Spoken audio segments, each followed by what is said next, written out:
super, and investment products that match their interests and values. And that's what we're going to be talking about today. The event's made possible through the support of the Stewart Investors Sustainable Funds Group. I'd like to acknowledge the people of the Yuin Nation, who are the traditional owners of the land that I am on now, and recognise their elders, both past, present, and emerging. Hopefully you can note the lands you're on as well in the chat. My name is Craig Reucassel. Apologies, I seem not necessarily formal enough for this event. It's just because I'm actually quite cold. But I did think it was probably fine for a responsible investors forum. I presume that you guys buy your Armani suits at op shops and stuff like that. So I'm sure we'll probably pass and get away with this. We want to talk today about responsible investing. Can you do it? How can you do it? We all know the kind of lifestyle shifts you can make to be positive in a sustainable way, hopefully reduce emissions in that, things like solar, green power, possibly changing your diet, depends on who you speak to about that. And we want to look though at the role of your money. Can actually make a difference. Can your savings in your bank, can your superannuation, can that actually impact the world you want to live in? And I think it's a really interesting question. It's one that we didn't get to do on Fight for Planet A, but it was always on our list. It's something that comes up a lot more in conversation nowadays. So can you have a meaningful impact? Does it affect your returns? Does it cost more? All of those kind of questions we're going to look at. Housekeeping, we want your interactions. So use the chat function on Zoom. Please be respectful in your communication. And you can use the Q&A function on Zoom or the comments function on Facebook to post any questions you would like us to answer. All right, let's get on with it.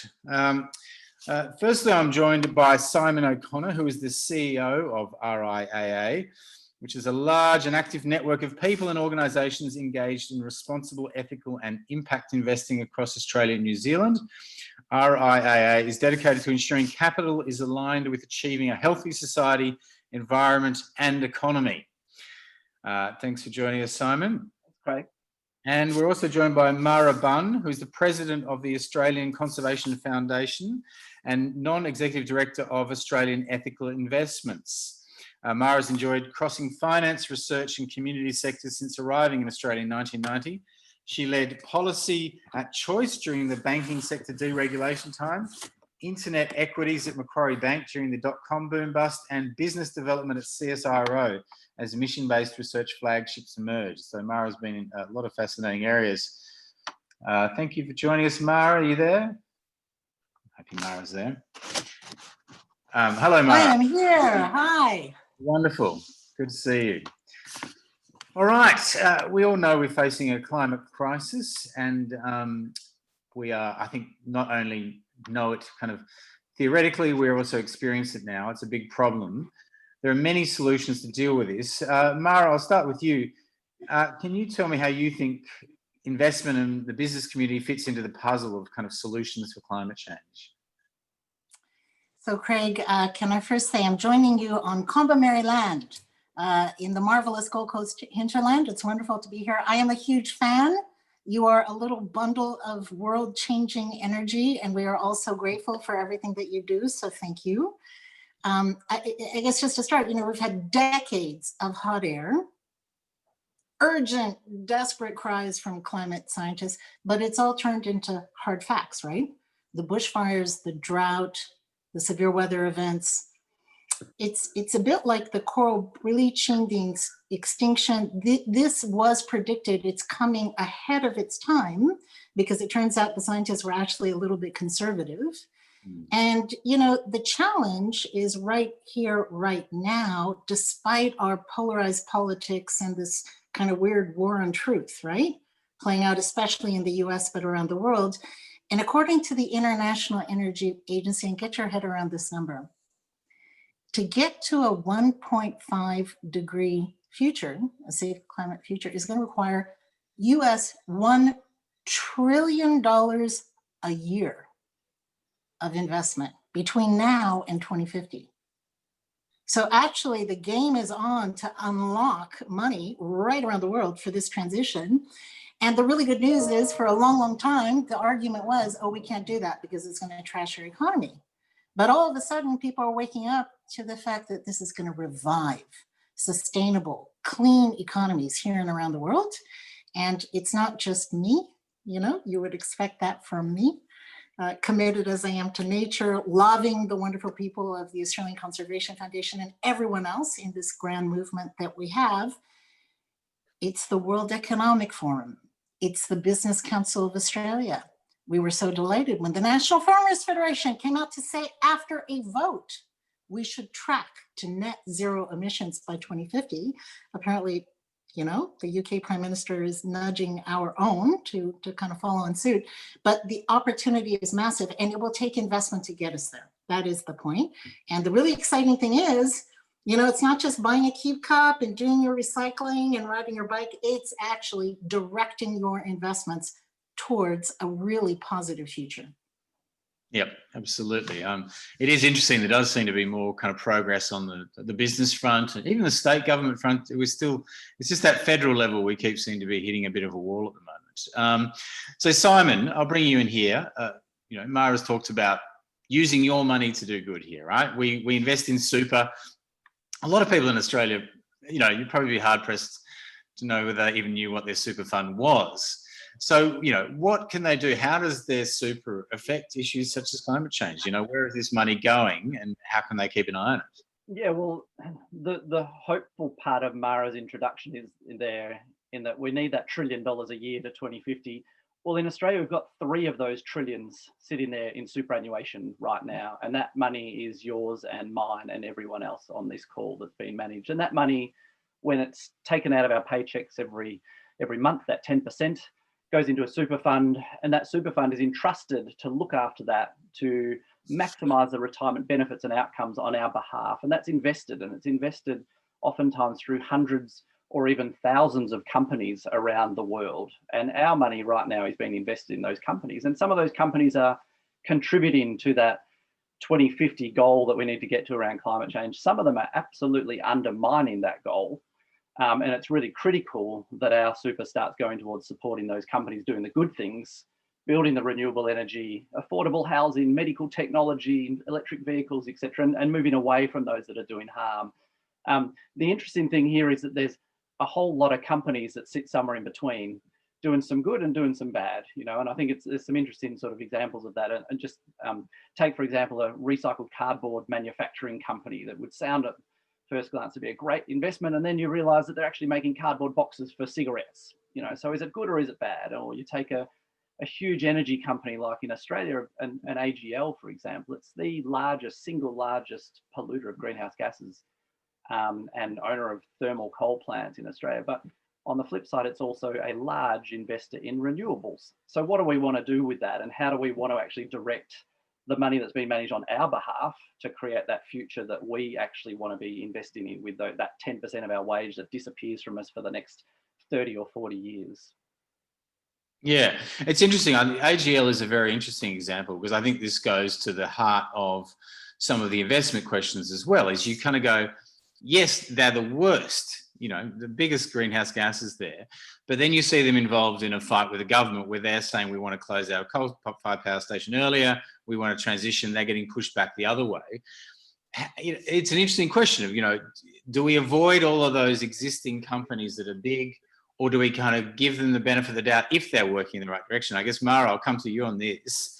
Like, some of these companies can be part of the solution. How do we tell between the ones that are being part of the solution and those who are just continuing the problem, and should we be just getting out of all of them? You definitely do not rely on their press releases, Craig. That's the number one thing. And I guess, it is a very subtle thing. As we'll hear later, there are many forms of investment, some that have conviction about a positive future and are doing very well, others that are determined to really work with those with potential to make the transition. But, all companies have suppliers, their own operations, and customers. And the wonderful thing is investors are beginning to take an interest in all 3 of those things. Not just, your press release, but how are you supplying your business? What energy are you using to, create what you create? And then when your customers buy it, what emissions are resulting? And it's really interesting, the risks and the opportunities that come out. I want to talk about steel a little bit, Craig, just for a second, because it's fascinating.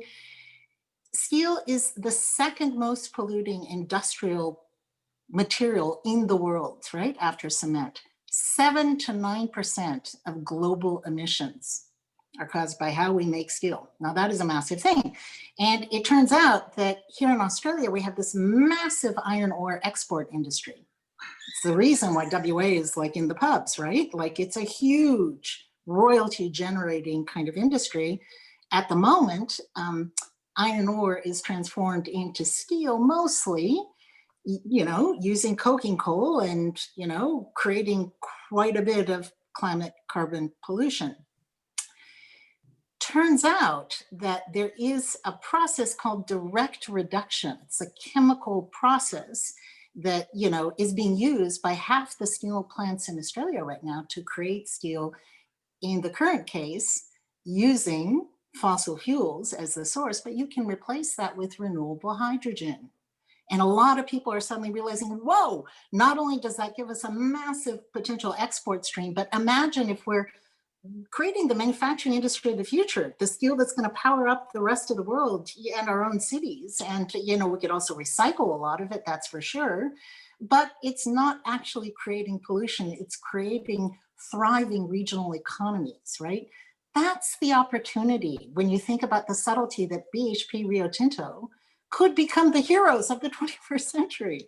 And the wonderful thing about what's happening with investors right now is you look at these AGMs, it's very irritating to the, you know, old-fashioned directors, mostly white men, old, right? Very irritating to the CEOs and the senior teams that they don't get this. They just think, when is it going to go away? But AGM after AGM, the votes are growing. Investors are saying, you've got to take care of all your emissions, not just what you do, how you get supplied, what your customers do. And I think we are beginning to see movement at the station. So it's kind of an exciting time, but it's also a time of tremendous greenwash. And everyone would have you believe they have a net zero pathway. And if you are a fossil fuel company that extracts gas, coal, or oil, and then burns it or sells it to someone else to burn, you do not have a current science-based pathway. That's just it. You can say till you're blue in the face that you're committed to net zero by 2050, but it's a joke.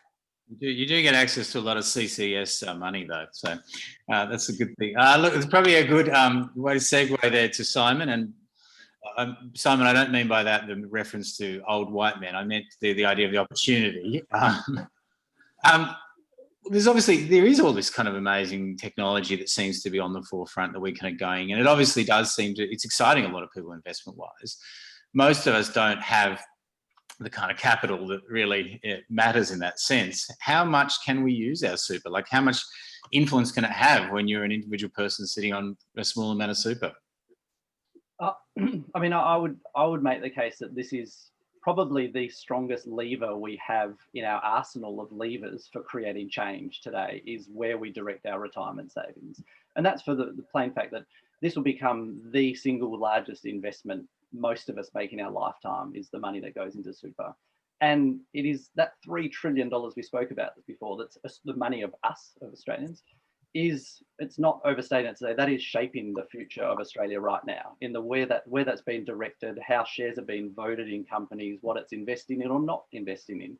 And so it's really, as there is perfect choice as to where you invest your money in super in Australia, it is our choice as to where that flows. And so I'd really argue that this has become likely more powerful than our democratic vote. And I'm going to put it out there, and I'll throw that out as a, you know, I don't think it's overstating it today that it really has that amount of influence. I think what's really exciting is that money is starting to move. And so today in Australia, we've got over $1 trillion that are committed to responsible investments, responsible and ethical investments in all kinds of manner and of implementing that. But that's about a third of all the professionally managed assets, a third of all that money being managed by super funds and fund managers today. So it's the green bar sitting there, and that's been growing really strongly over time.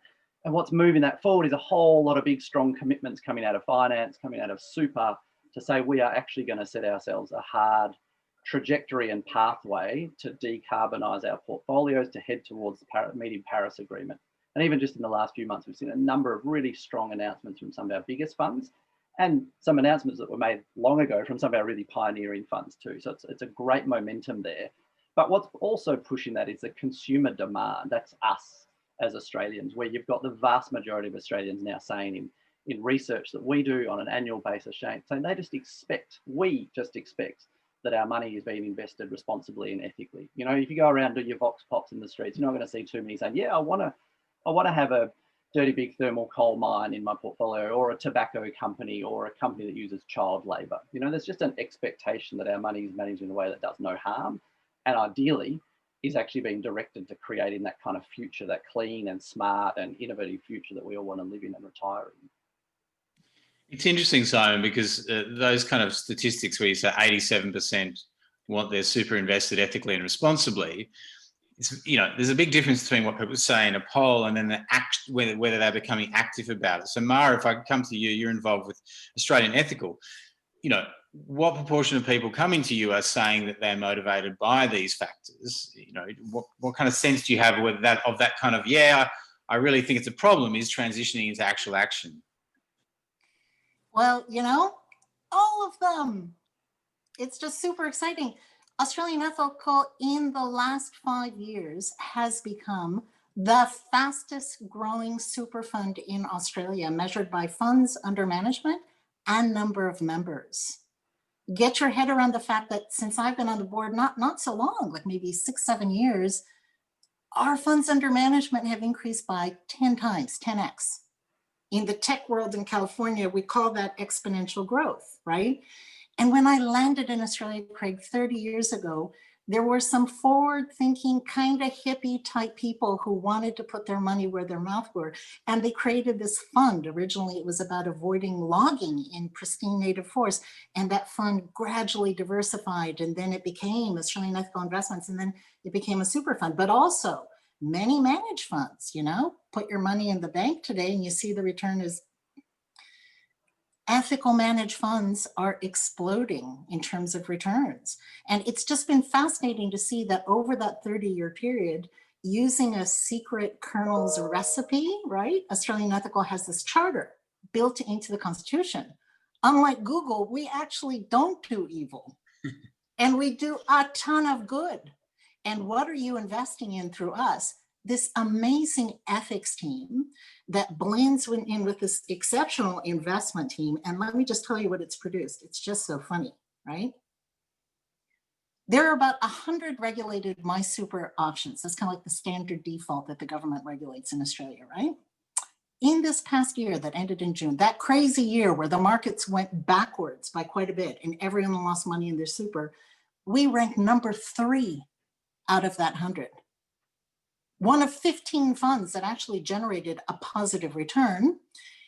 But it's not just that, like we've got the track record now. Super Ratings, managing our Australian kind of, you know, investment fund in super, we have ranked second over 1 year, first in 5, 7, and 10 years. And that's the Australian Shares Index comparison. I mean, it's quite insane, right? It's like revenge of the forward thinkers.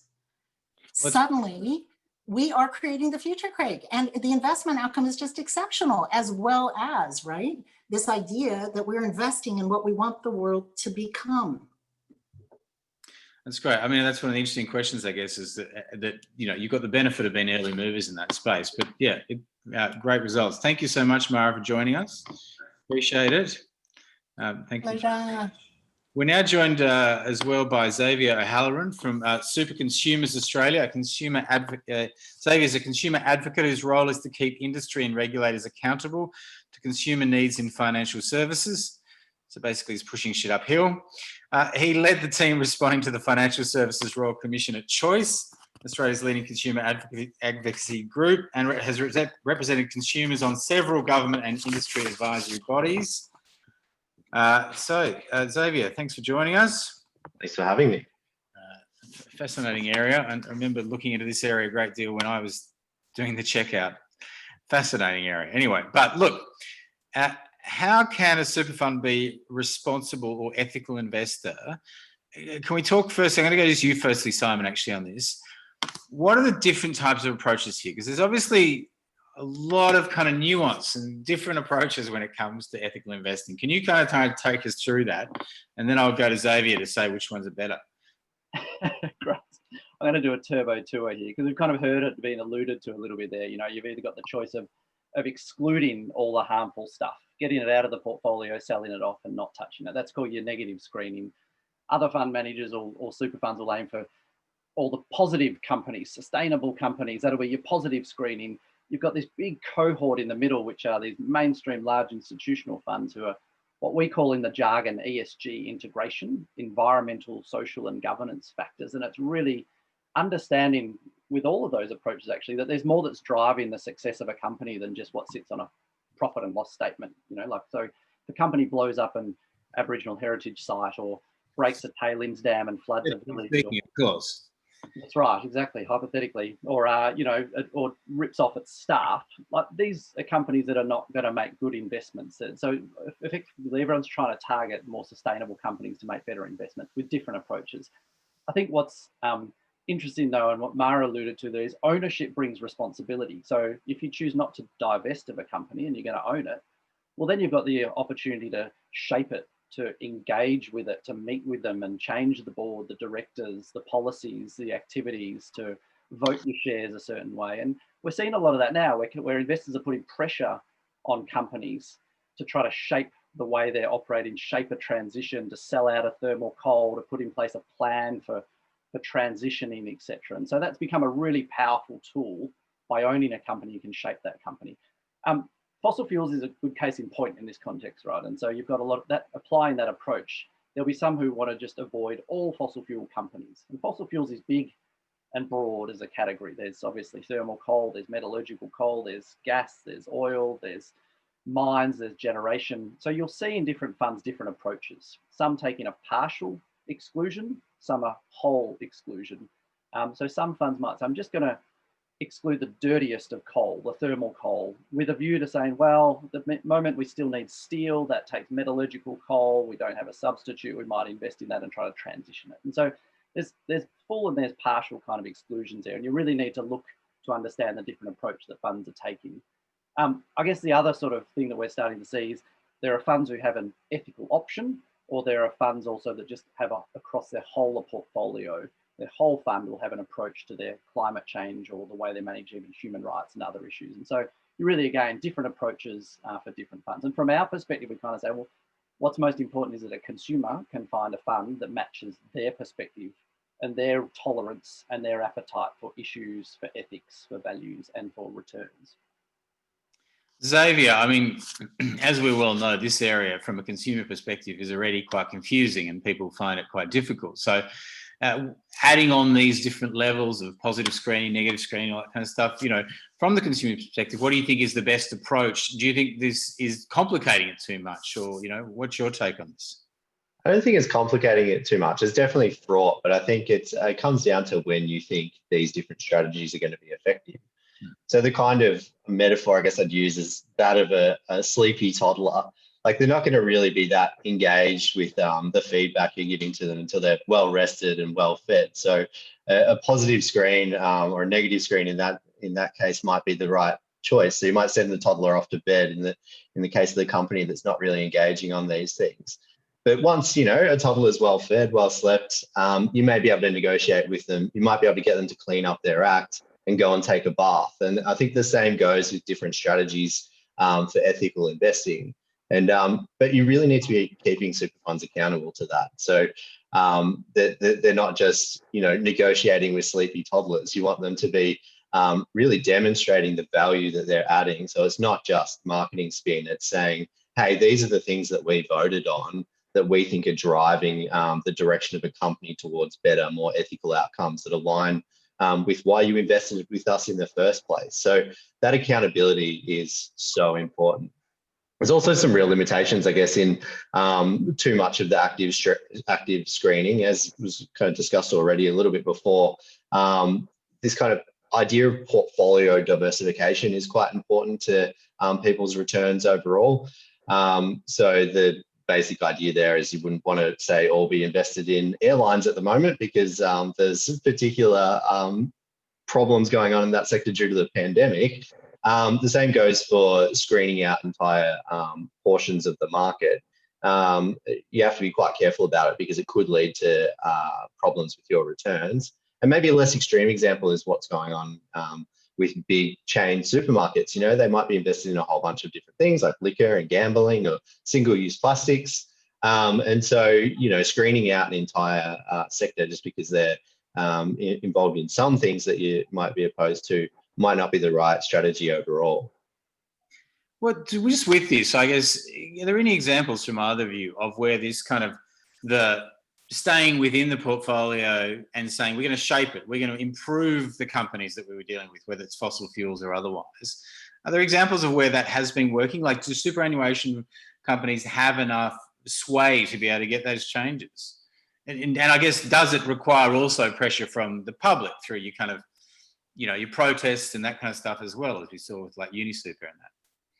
So if I can, I reckon there's been some really nice examples of this kind of change. I mean, in the last couple of months, we've seen directors and executives from 3 major companies in Australia be kicked off that company due to mismanagement of sexual harassment issues, blowing up Indigenous heritage issues. You know, this is from investors standing up saying that is not appropriate behaviour. We expect better. We want to see change. But more than that, we're starting to see really strong influence through AGMs and resolutions being put forward by some really some funds and some great civil society groups and others that is putting a lot of pressure on companies for change. So one example is BHP dumped their membership of the World Coal Association after pressure from investors saying, why is your lobby group lobbying against climate change action when you as a company, you're saying you want strong climate change action? So it's investors holding companies to account, and it's actually creating change. So, you know, you've seen some lot more examples of that occurring now. Is there, just so do you think there is on the overall system, is there a benefit? If you say to BHP, sell your thermal coal, and they find another buyer for it. I know I was speaking to somebody who's like, you know, Shell sells their tar sands, somebody else buys it, Shell looks better, but overall system is not being improved. We still have the same amount of tar sands, we still have the same coal. I mean, what's the flow-on effects of these changes so that you actually end up with going on it? It's not that we've just got everyone being, you know, 90% being super clean and one incredibly evil, Dr. Evil, sitting there with all of the thermal coal. You know, how do we make that structural change so that it has long-term effects of actually getting rid of this problem? Yeah, I mean, I think that exemplifies beautifully the complexity of trying to change a whole system in response to climate change, you know, and the divestment may clean your portfolio, but risks handing that dirty asset to someone else, and that may end up in private company hands that we have no influence over. So I think these are all the things that responsible investors are grappling with, and I think there are different approaches that are appropriate. But yeah, I mean, that signifies exactly why there is oftentimes merit in working with a company to end the life of a coal-fired power station or to retire a coal mine, as opposed to just flog it off for $2 to some shell company that we got no influence over. So it's a real risk and something to consider. Xavier, from a kind of consumer perspective, if somebody comes to you, where do you point them to get the right information? I mean, we've already had Mara say, you know, ignore the press releases. And, you know, I've gone to certain super web pages, and when you read the guff, it's like, this looks great. And then you go to, you know, responsible returns, or you go to market forces, and they have a very different rundown of it. So, you know, where do you send people? And what do you suggest they look at first? Yeah, I think there's some rules of thumb that people should apply regardless of the kind of superannuation option they're looking at, so ethical or otherwise. One of them is, we know that there are lots of people that have duplicate accounts still in the system that have been set up over time. There's still about 6 million out there. That's a really easy fix at the moment. You can log into your MyGov website and see how many you've got and consolidate there. The government's looking to make that a little bit easier and stop those duplicates from happening in future. Looking at performance as well, obviously, is really important, and being aware of what the risk related to that performance is, because there is a trade-off between risk and performance there. Like, I'm aware of those kind of things, but more on the kind of sustainable front. Like, you know, where do you go to assess those kind of choices? You know, what's the best way of doing that? Yeah, so looking at what the claims are is definitely important. I think we've seen on a lot of websites for super funds, they all claim that they've got amazing performance. There are product dashboards that are out there that are meant to be a really apples for apples performance. Is meant to be like a one-pager from a super fund that you can use to really help engage that kind of performance as well. Obviously, RIA has its website around responsible investing too, which I think Simon can talk to a bit more. You can also look at the voting habits of the different superannuation funds too, which is a very detailed way to go about it. But for those that are really interested, the Australasian Centre for Corporate Responsibility unpacks some of that stuff and makes it a little bit easier for people to see if the kind of marketing claims that are being made by these funds really match up with their action when it comes to voting. Yeah.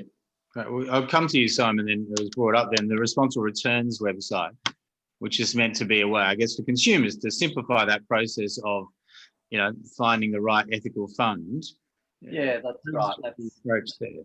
Precisely what we intend to do with this. And as you see on that little video, it's an easy way to compare and contrast and find super fund options, investment options that match your preferences in terms of what you want to avoid, what you want to invest in. It's all based on certified responsible investment products. So they've all been through a really detailed review, due diligence and audit from RIA through our certification program. So it reflects 200 products sitting there.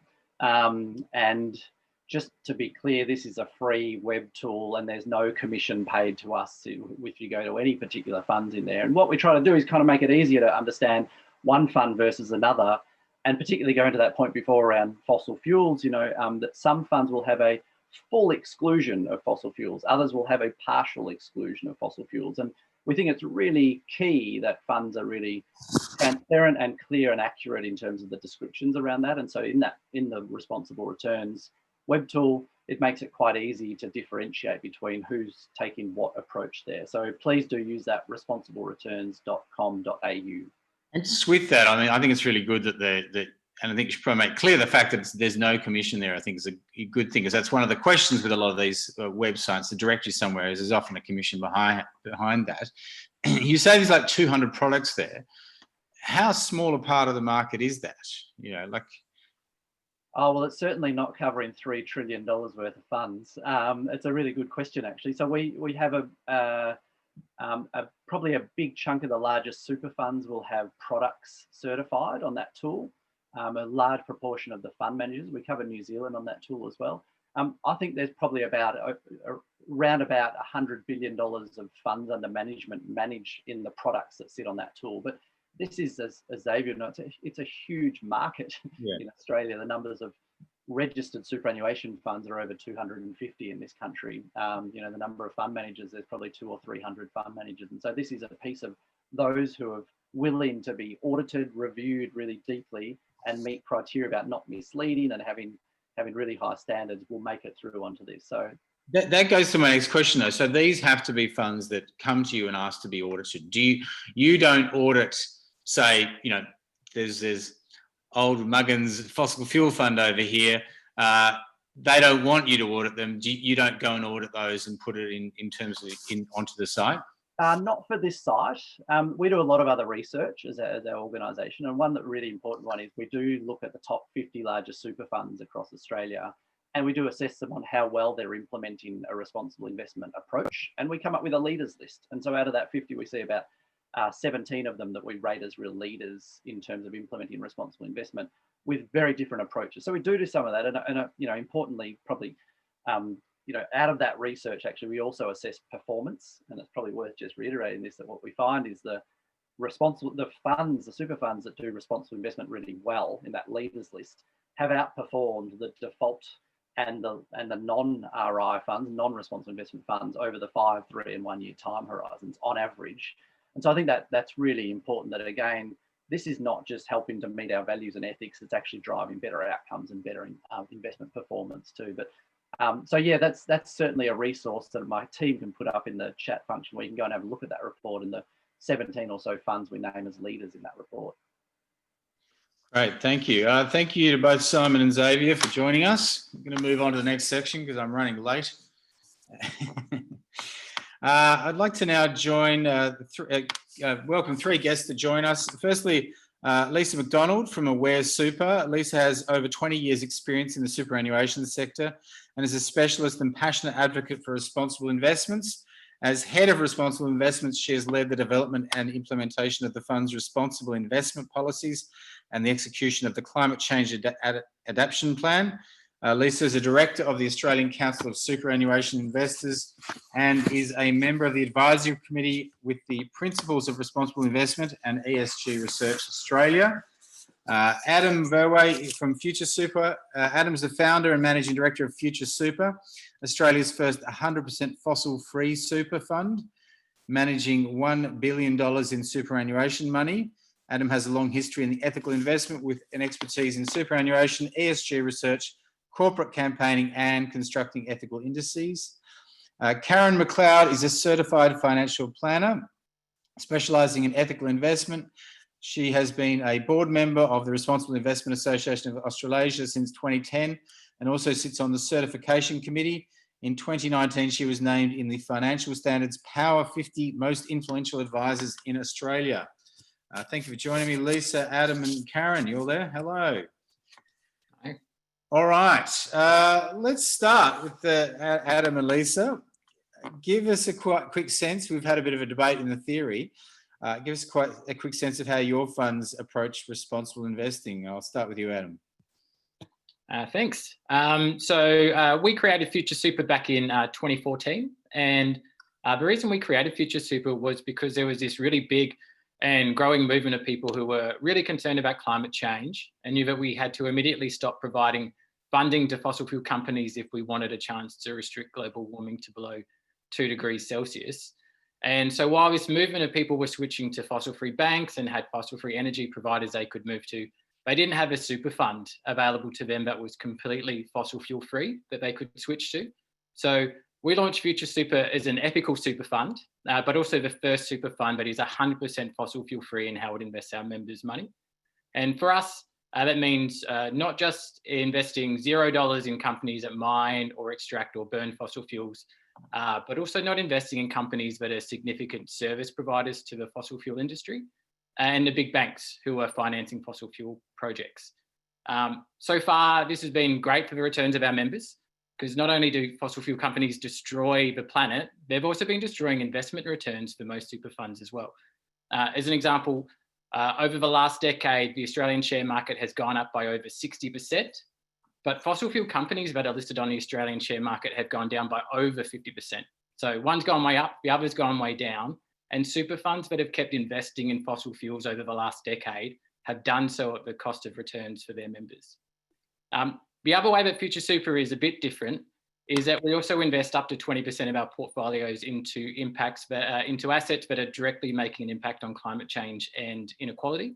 And so when our members choose us, they don't just get to choose what level of sort of risk they want in their portfolios, they also get to choose what kind of positive impact they can have with their money. And over 70% of our members choose our Renewables Plus option, where 20% of the portfolio is invested in renewable energy and climate positive investments. And as a result of all this, we've gone beyond net zero for our portfolios. So our investments in direct renewable energy projects either abate or avoid more carbon than what's in the rest of our portfolios. So our goal isn't just to be a really great super fund for our members, but to also show other super funds that it's possible to get to net zero carbon today and give us a chance to keep warming below 2 degrees. Just quickly, Adam, how much funds do you have under management? So we have $1 billion of superannuation money, and that's from about 30,000 people. And our funds under management has doubled in the last year. So I think like many other ethical funds as well, I think there's this really big movement towards lots of funds, and we've been a beneficiary of that as well. Thank you, Adam. Lisa, what about Aware Super? What's their approach? Yeah, great. Thanks, Craig. So Aware Super is a $130 billion fund with over 1 million members. And our members are what we sort of term as and have been on the front line of the pandemic recently, nurses, teachers, aged care, and then our emergency services workers were on the front line of the bushfires that we saw late last year and this year. So responsible investment is really important to us as a fund in terms of how we approach that and what we do. So I'd say at Aware Super, it's more of a an integration approach. So we look at our fund managers that we appoint. We have over 80 fund managers that manage the assets on behalf of our members.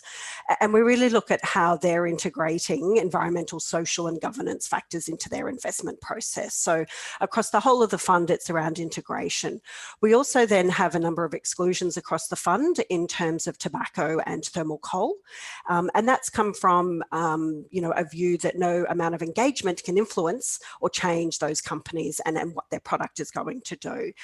We also have, an approach that with $130 billion, we can make a difference. So how we allocate our capital to where and into environmental and social positive outcomes, it can impact our members. So where they live, work and retire. So we've got investments and focus on investing in affordable housing, renewables and technologies to support that transition. So that's the whole of fund approach. We also offer members a choice in terms of going more ethical, in terms of screening out more. So that includes alcohol, gaming, live animal exports, and it also has a fossil fuel exclusion, and that fossil fuel exclusion goes down to supply chains. So it is about the companies that are deriving revenue from the fossil fuel industry as well. So, the whole of fund, a hybrid approach, but we do offer a choice for members who want more and do want to invest ethically a little bit further. I would say that climate change is probably one of the most important issues for our members, and the amount of interaction we have with them in terms of what we're doing, what our approach is. And we've been really conscious to ensure that we're communicating that to our members as well in terms of what we do. There's been a lot of talk about how do you get through the greenwashing, what's actually being done. And I think that is really important, and we need to get better at actually communicating to our members what we do. And just with that, so in terms of fossil fuels, what's the approach like? Do you invest still in gas and that kind of stuff in the normal fund, but won't do so in the small screened fund? Is that the approach? Yes, that is. There's also, though, in terms of our climate change portfolio transition plan that we have and introduced in July of this year, a real focus at looking at the fossil fuels in our fund and how we can transition. We have committed to net zero by 2050. We've committed to reducing the emissions in the whole portfolio by 45% by 2030. And we've also got a commitment to reduce the emissions profile of our equities portfolio by at least 30% by 2023. So for that whole of fund, there's a real focus on how we are reducing our emissions and how we are transitioning to a low carbon economy. Just quickly on that, what proportion of people are taking up the kind of higher level screened ethical fund? Yeah, for us at Aware Super, probably not as many as we'd like. And it's certainly an option there that we're promoting for members that do want to move and have more of an ethical approach. We have approximately $2 billion in our, what we'd sort of term our ethical options. Interesting. I guess that's one of the questions here. I mean, Adam, let me say hypothetically, if you really did a good job on this Zoom webinar here, and 100% of people wanted to come over to you, could you keep going with the investment approach you've got? Yeah, absolutely. And probably do even better than what we are now, because we'll have more money to access more interesting infrastructure projects. But we're not investing in a small portfolio. Our portfolios are really diversified as well. You can take a really strict approach to investment in fossil fuels and a really strict approach to investment in other sort of dodgy ethical issues like tobacco and alcohol as well, and still have a lot of things you can invest in. So our portfolios have 700, 800 different assets in it. They're very well diversified across a lot of different industries, but it also includes a lot of companies and assets that are doing really positive things to set us up for a better future. And there's heaps of opportunities available in a clean energy future as well. And one of the things I would love is if other super funds invested like we do. We did some research with UTS a couple of years ago that showed that 7.7% of the money in our super funds could 100% fund Australia's clean energy grid. So there's a huge potential in the super funds alone, being able to make that type of positive impact. But it requires more than just funds like Future Super doing it. It requires all super funds to invest with a much more positive lens in terms of its climate action investments. So I guess there's kind of two separate approaches in different scales that we're looking at here. You're both, though, trying to influence corporate behaviour in that. Can you just talk to how you see your approaches influencing corporate behaviour? Obviously, Adam, you're not purchasing those, Lisa, you're probably still tied to some organisations that might be seen as more questionable in terms of climate change. Are you seeking to change those? Or just, how are you getting change? Are you getting effective change through that? Thanks, Craig. And look, active ownership and engagement with companies is absolutely, as a $130 billion fund and invested in most of the companies sort of globally, it is really important to be engaging with companies on these issues. So we engage directly with companies. We're also part of collaborative engagement organisations that represent a large amount of investors. And there's a collaboration called Climate Action 100, which is investors engaging with the top 100 emitters in terms of them committing to reducing their emissions. I think the other thing is our engagement's really important to transition companies. So yes, some can transition, some won't want to transition, but for those companies that can transition, our engagement with them is really about them setting clear targets, setting clear transition plans in how they will transition. And, as investors, we get really good access to companies, and we also are seeing, the efforts of, a number of companies setting those net zero emission targets themselves. So we as investors can set a target, but unless the companies that we're invested in and our portfolio assets are also on that journey and also committed to doing that, we won't get the change that we need. So we're very... Is there times when you see the push for the more ethical investment to conflict with the financial side of it? And so, for example, one of the things that drives me nuts in Australia is that we spend all this money on CCS technology. We finally get Chevron actually uses the technology because they're required to by the development assessment in Western Australia. It kind of works, not as much as it should, but it's actually doing it. But every single gas LNG plant since then has not been required to do this. Now, obviously that increases the cost there. Is that the kind of thing where if you're saying we're staying in the room with Woodside, you can say, well, we're only going to do it if you actually use the highest level of carbon capture technology that's available right now? Is that the kind of level of engagement, or is it just about saying you've got to have a pathway to net zero? Yeah, and look, when we talk about greenwashing, we ask a lot of companies to report under the TCFD, which is the Task Force for Financial Related Disclosures. And that's a framework that we can assess companies in terms of how they are looking at their emissions profile and their emissions reduction from a strategy and governance perspective, as well as scenario analysis. And it can get really technical, and companies are using all different underlying methods of coming up with their scenarios and how good they do look into the future. So getting into whether they're relying on CCS, whether they're relying on other technologies, is really part of the engagement with them as well. So, does CCS, is that viable? Is the technology that is there and the R&D that you have to put into that, ultimately, is that reliable? Do we actually just need to really move to renewable assets? That's, I guess, what I'm saying is straight through. Yeah. So it's about the transition plan that a company puts in place. I guess as investors, and every investor, you have the opportunity to decide whether you think that will meet your net zero targets and commitments or not. And so that engagement, when we think about it, the tools we have are engagement, voting, shareholder proposals, and divestment. If we don't think that a company is going to transition or be able to, I guess, be viable into the future from a long-term value creation. I want to get to Karen quickly, but I will just quickly give Adam a chance. What do you think? How is your approach influencing corporate behaviour, you think? So we think about it in a few ways. Obviously, we divest from companies that we think are not part of a great future, and fossil fuel companies are that. Our members don't want any money in debt, but we are also owners of companies. So where we own companies, we think we have an important role to play in engaging with those companies, voting on resolutions. But we also think our members play a really big role in keeping companies accountable. We've got 30,000 members right now, and they're all talking to their family, their friends, their co-workers about the power of moving your money away from bad companies, the power they can have by contacting big super funds and asking them to vote their shares or make companies more accountable that they invest in.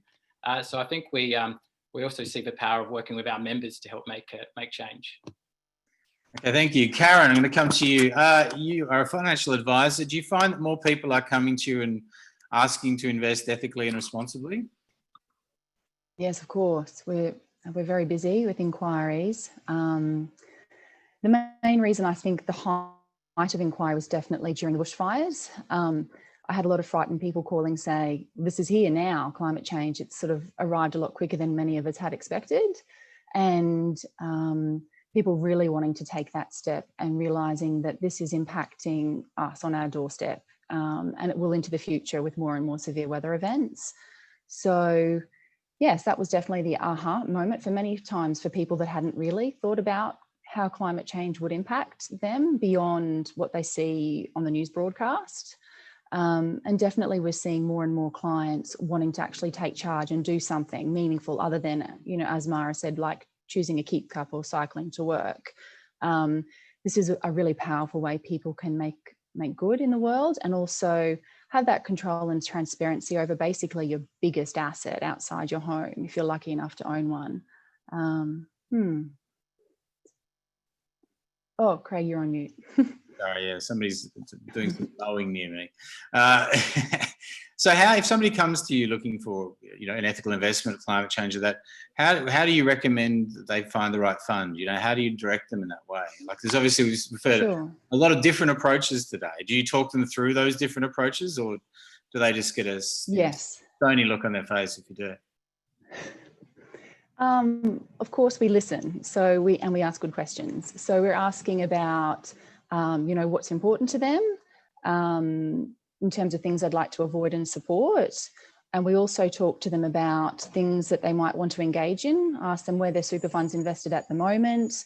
We ask them, do they have an ethical option?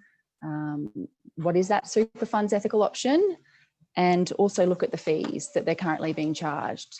Sorry, my printer's just decided to print all of a sudden, a ghost in the office.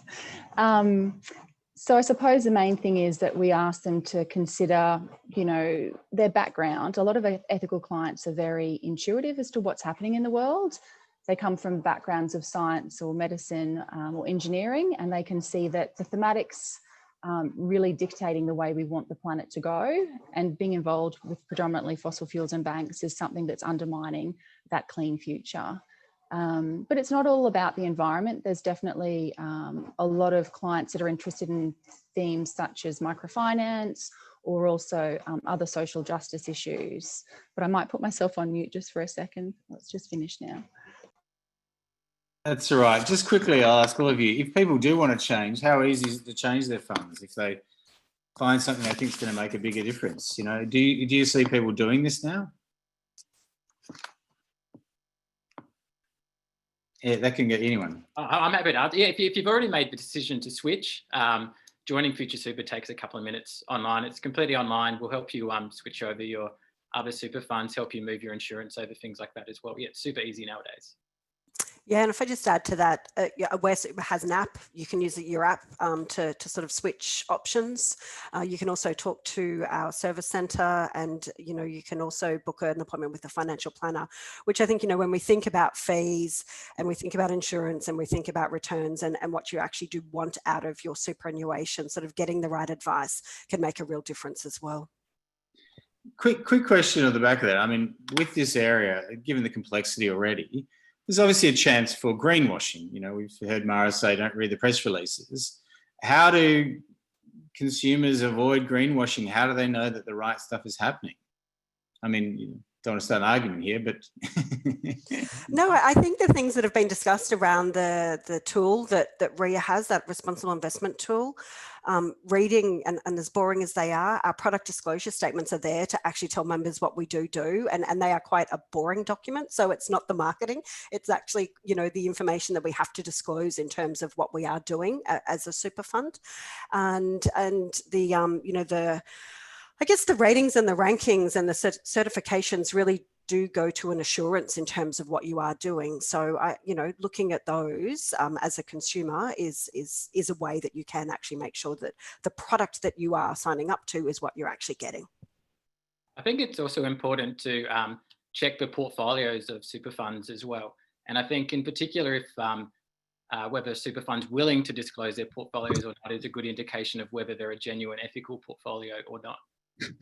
Yeah, and the question that's coming up a bit in the Q&A is, I guess, one, this obviously sounds like a much more active form of management. you're assessing the funds on the basis of how ethical they are. Does this mean we see higher fees for these kind of ethical approaches? I'll chime in there.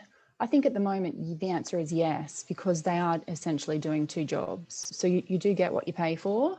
In terms of the portfolio holdings, like as Adam was alluding to, I would scrutinise, what are you paying for? So how many resources is a fund dedicating to this space? How many people have they got in their team? Is this a one-off for them? Do they have, is it part of their broader culture within the organisation?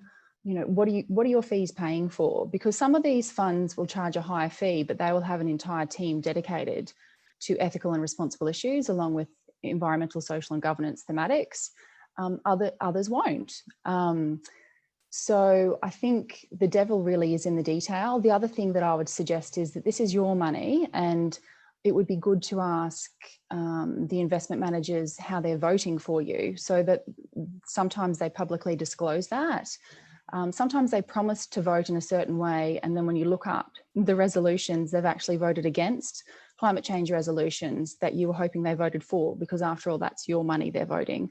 Or they may have voted for a remuneration package for bonuses for CEOs in a year that the bank made a loss. So it's really important to understand that the higher fees, in many cases in this sector, I think, are really translating into a lot more work that they're doing for you in terms of the stewardship of your money. That said, having been in this sector for about 12 years now, I can say that technology is definitely helping bring fees down. And there's certainly some ways that ethical investors can access lower cost options. But at this point, yeah, like anything in life, you kind of get what you pay for. I guess that's it. If you're wanting more active working with your super fund, then you're probably going to pay higher for it. Can I invite all of the panelists back in, by the way, because we're going to do some more of the questions that have come in. I presume they're out there somewhere. There you go. Okay, questions is coming through, and I think this is a crucial question from this discussion. As an investor, what sends a bigger message? To stay with a fund and advocate for company change, or to pack up and move to another fund? Who wants to dive on that? Well, it depends what you want. So everyone's different. It depends how much trouble you want to make. We've got lots of clients that will divest from fossil fuels, but then they like to create some havoc by buying small shareholdings in Whitehaven Coal and vote at AGM. So there's different ways that you can invest ethically and that you can advocate, even as a really small shareholder. So groups like ACCR that we mentioned before can also help with that. Look, you can write letters. There are so many ways that you can get involved. And I think the main message that I would like to say is I'm so delighted that Simon put this panel together, is because we work for you every day.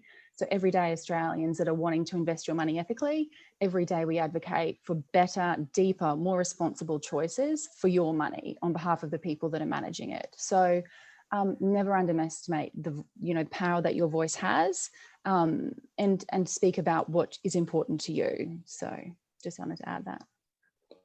Anyone else on that? Any contrary views? That's right. I'm just trying to start a fight here. We all have views, Brad. We all have views, but I think the same way you can advocate for change in a company, you can advocate for change in your super fund. And people like Lisa and Adam and Mara's team get emails from their members all the time. And I think it's really important actually to express to your fund your own views and values, and to signal that to your fund as well, as much as divest and engage. Engage with your fund, chat to them, hear what they're doing, and influence change in that fund too, because there's a lot that can come with that.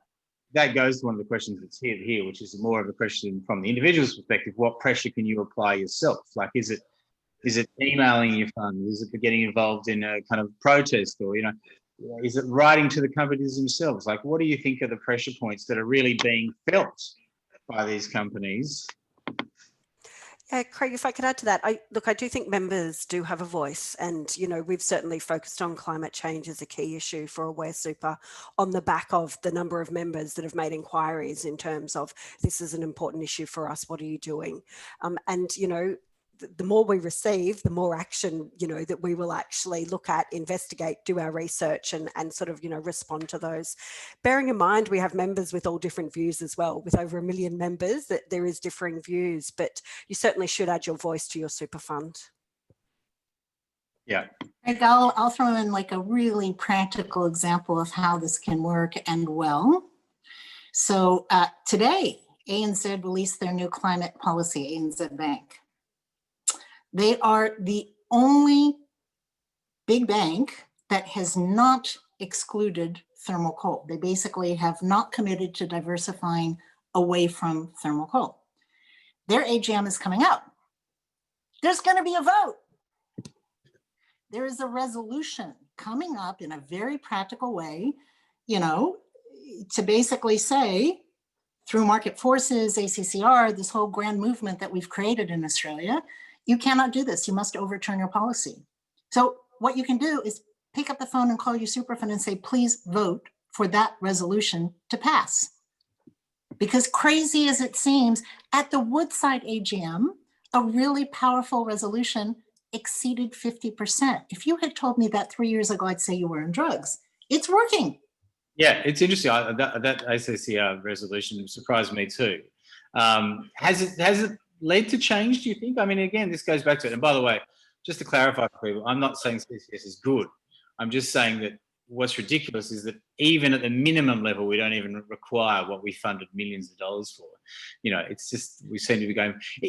There's an interesting thing. I feel like a lot of people nowadays, and maybe through frustration at the federal government level we see there, they seem to be seeing the investor path as being the place where they can make a difference. You know, you see, you know, not just individually, but you see a lot of, for instance, civil society groups and that will put pressure on investors. For instance, when I think on the example of the beef in JBS and beef in Brazil, you know, the method that was used was to go and put pressure on the investors in that. Do you think this is the most kind of effective way to get change in this area? I guess, or is it the fact that we just have to be doing every level at the moment? I'd say it's every level. I think it's companies, it's investors, it's consumers, it is, you know, it's grassroots communities, and everyone really sort of, you know, lending a voice to how Australia can actually reduce its emissions into the future, because we really do need to. Can I just go back to that support on the Woodside resolution? I think that was a really good example of a laggard in the industry. We'd seen a number of companies come out and sort of, you know, make some commitments around emissions reduction, et cetera, and it had been a real laggard. So the resolution and the ask was supported by investors because we wanted them to do more. So, you know, when in supporting resolutions or not supporting resolutions, it's about the reactions from the companies and what the companies have committed to. And there were, you know, certainly some laggards. We have seen change. Is it enough? You know, who knows? But there's certainly been more of a focus on what companies commit to in terms of how those resolutions are being supported. And I'm really grateful, Craig, that the big investors back that. But let's just remember, right? Like you asked the question, why are we leaning in changing the world this way? Well, because our governments don't get it. They're wedded to a model that is trashing the planet. It's really simple. We are recommending a COVID recovery that's gas-led. Yeah. Well, out of anyone that's involved in, has there been any pressure from investors to say, for instance, you're not allowed to invest in political donations, for instance, if you're the gas industry, or any of those kind of other levers that are affecting that broader change at the federal level? Totally. There's been a lot of focus on the advocacy of the lobbying groups of the big fossil fuel companies and which companies are members of which lobby group. And I think that's been scrutinised, again, helped a lot by civil society, and then investors coming in and say that's not appropriate, that your lobby groups are trying to undermine action. So that's come up, again, with some resolutions. It's come up with lots of pressure, and it's not one that's yet solved by any means, but it's really great that that scrutiny is there and is being laid bare on these companies, and they're calling out that inconsistent behaviour. So it's happening. It's interesting when we talk about these resolutions being passed and a path to net zero for a lot of these companies. You know, let's look at the federal government level. I mean, we're constantly told that we're going to hit our 2030 targets, despite the fact that all evidence seems to be to the contrary. You know, is there a case where you see a company say we've got a path to net zero, and you just basically say, look, this is ridiculous. This is merely a piece of paper. There's no actual reality this is going to happen. I mean, where I guess can people like myself assess that and assess what kind of judgments are being made by super firms?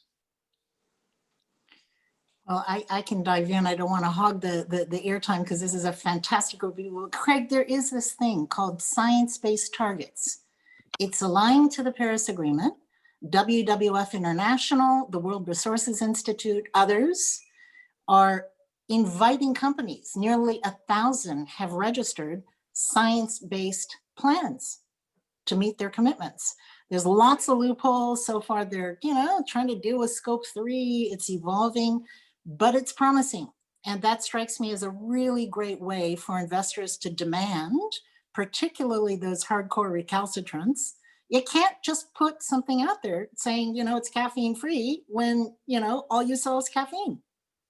I think you see this in every sector as conscientious consumption grows. You get certifications around free range eggs and around fair trade coffee. And that's why we do certifications of products, because you will not get certified if you make a claim to be low carbon or Paris aligned, or with it, if you don't have the substance and the approach and the policies and the practices in place that we scrutinise, you won't get on responsiblereturns.com.au. You just don't make it there. So it's critical that people have the evidence base to demonstrate they actually can deliver on the promise they're making and not mislead consumers. I know this is kind of unlikely at this moment, but we do see change happening at the government level. Are there, I guess, rules surrounding superannuation that constrain ethical investing, or are there changes that any of you would like to see that would lead to more of an encouragement of it? I guess one of the things I always focus on is how do we get beyond those that give a shit? You're predominantly talking about people who go, I'm looking up ethical super, I'm doing this kind of thing. How do we kind of make structural changes so that the underlying presumption is more towards that rather than just those who are being active? Well, New Zealand's doing, and they're about to implement next year. Their default funds have to have responsible investment policies and exclude fossil fuels. Who's doing that? New Zealand. So that'll be the first pension fund. Another reason to move. I think the other thing is that you start embedding that in the structures, and I think we've got a big policy piece of work coming out soon through a group called the Australian Sustainable Finance Initiative that sets that. Thank you, Simon. Karen.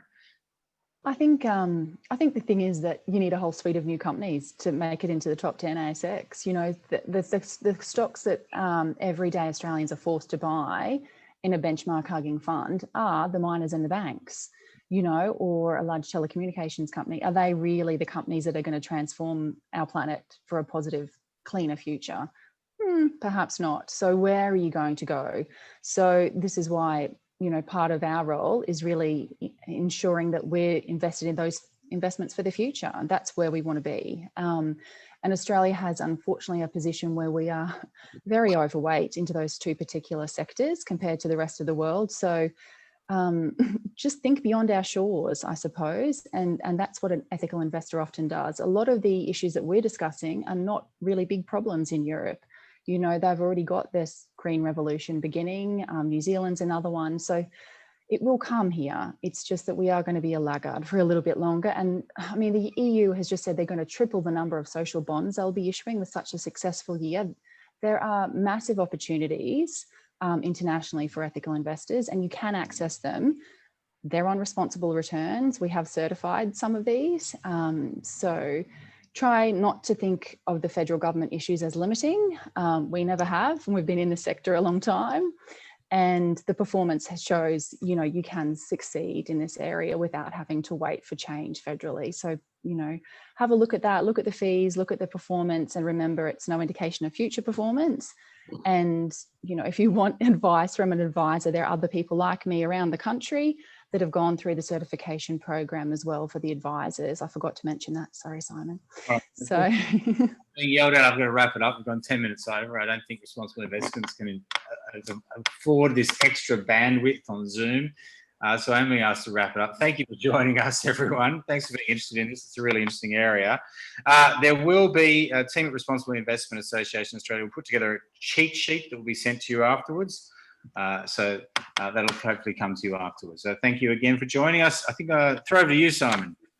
Yeah, I get the pleasure of thanking you, Craig, for doing this and for dragging us through this conversation. I think it's a really important one, and as you're seeing, we sort of need so much action at so many levels, both the big end and the small end, and there's good momentum there. And now it's for all of you who have attended to go and look at your own funds, follow those cheat sheets, have a bit of a think about how you want to be invested. So this is really a starting point for a bigger conversation. We'd really encourage you to go to responsiblereturns.com.au. You can sign up to our Facebook page, a newsletter that'll come through there as well. I want to just give a big shout out and thanks also to Stewart Investors Sustainable Funds Group, who did not even speak on this today, but were a fund manager that helped us present this today because they're so invested in growing this area of ethical and sustainable investing. And I would encourage you to have a look at a really cool site that they have, that in terms of transparency of who they invest in. It's a microsite that lists every company they invest in and why they invest in and what it's doing to create a sustainable world. And so if you go to sfg.stewartinvestors.com, I encourage you to have a look there as well. But Craig, huge thanks. I think in terms of the armory we have available for fighting for Planet A, finance is a critical one and super is a huge one. So I'd encourage you all to go and take that step. And next ABC show, Craig, we're happy to all come back and help you out on it. Yeah, we'll see. But sincere thanks, and thanks to everyone who joined us today. I really, really appreciate everyone coming along and all the input from the speakers. Thank you.